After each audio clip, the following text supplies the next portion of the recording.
Hi friends, നമ്മുടെ ഇന്നത്തെ വിഭവം സോയാബീൻ ചങ്ക്സ് റോസ്റ്റ്. പോകാം വീഡിയോയിലേക്ക്. 150 ഗ്രാം സോയ 1 ലിറ്റർ വെള്ളത്തിൽ 5 മിനിറ്റ് നേരം നന്നായി തിളപ്പിച്ച് ആ വെള്ളം നമ്മൾ ഊറ്റിക്കളഞ്ഞിട്ടുണ്ട്. അതിനുശേഷം ചൂടാറിയതിന് ശേഷം നന്നായിട്ടൊന്ന് പിഴിഞ്ഞെടുക്കുന്നുണ്ട്. പിഴിഞ്ഞെടുത്ത ഈ സോയ ചെറിയ കഷ്ണങ്ങളായിട്ട് കട്ട് ചെയ്ത് മാറ്റിവെക്കാം. ഇനി നമുക്ക് ആവശ്യമുള്ളത് 1 കുടം വെളുത്തുള്ളി അരിഞ്ഞത്, ഒരു ചെറിയ കഷ്ണം ഇഞ്ചി അരിഞ്ഞത്, 2 സവാള അരിഞ്ഞത്, 2 പച്ചമുളക്. ഇനി സ്റ്റൗ ഓണാക്കിയ ശേഷം അടി കട്ടിയുള്ള ഒരു പാത്രത്തിൽ 2 ടേബിൾ സ്പൂൺ വെളിച്ചെണ്ണ ഒഴിച്ച് കടുക് പൊട്ടിച്ചെടുക്കാം. അതിനുശേഷം അരിഞ്ഞു വെച്ചിട്ടുള്ള ഇഞ്ചിയും വെളുത്തുള്ളിയും ഇട്ട് കൊടുത്ത് നന്നായി ഒന്ന് വഴറ്റിയെടുക്കാം. നമ്മുടെ ഇഞ്ചിയും വെളുത്തുള്ളിയും നന്നായി വഴറ്റിയെടുത്തിട്ടുണ്ട്. ഇനി നമുക്ക് അരിഞ്ഞു വെച്ചിട്ടുള്ള പച്ചമുളകും സവാളയും കൂടി ഇട്ട് വഴറ്റിയെടുക്കേണ്ടതുണ്ട്.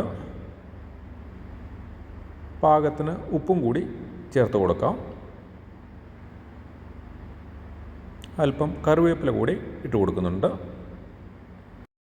നന്നായി വഴറ്റിയെടുത്തിട്ടുള്ള സവാളയിലേക്ക് 1 സ്പൂൺ മുളക് പൊടി, 1 സ്പൂൺ മല്ലിപ്പൊടി, 1/4 സ്പൂൺ മഞ്ഞൾപ്പൊടി, 1/2 സ്പൂൺ ഗരം മസാല, 1/4 സ്പൂൺ കുരുമുളക് പൊടി എന്നിവയിട്ട് നന്നായി മൂപ്പിച്ചെടുക്കാം. അതിലേക്ക് നമ്മുടെ അരിഞ്ഞു വെച്ചിട്ടുള്ള സോയ ചങ്ക്സ് ഇട്ട് നന്നായി ഇളക്കിയെടുക്കാം. നമ്മളിതിൽ ഉപയോഗിച്ചിരിക്കുന്നത് കാശ്മീരി മുളക് പൊടിയുടെയും നാടൻ മുളക് പൊടിയുടെയും മിക്സാണ്. ഇനി ഇതിലേക്ക് ഒരു തക്കാളി കട്ട് ചെയ്ത് ഇട്ട് കൊടുക്കാം. ഒപ്പം 1/2 കപ്പ് ചൂടുവെള്ളം കൂടി ഒഴിച്ചു കൊടുക്കുന്നുണ്ട്. ഇനി ഇതിനെ നന്നായി ഒന്ന് ഇളക്കി യോജിപ്പിച്ചതിന് ശേഷം 5 മിനിറ്റ് നേരം ലോ ഫ്ലെയിമിൽ അടച്ചു വെച്ച് കുക്ക് ചെയ്യണം. ഇടയ്ക്ക് 1-2 പ്രാവശ്യം ഇളക്കി കൊടുക്കുകയും വേണം.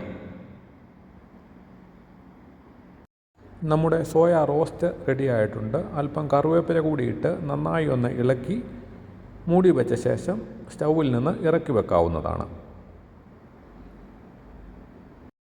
രുചികരമായ സോയ റോസ്റ്റ് റെഡി.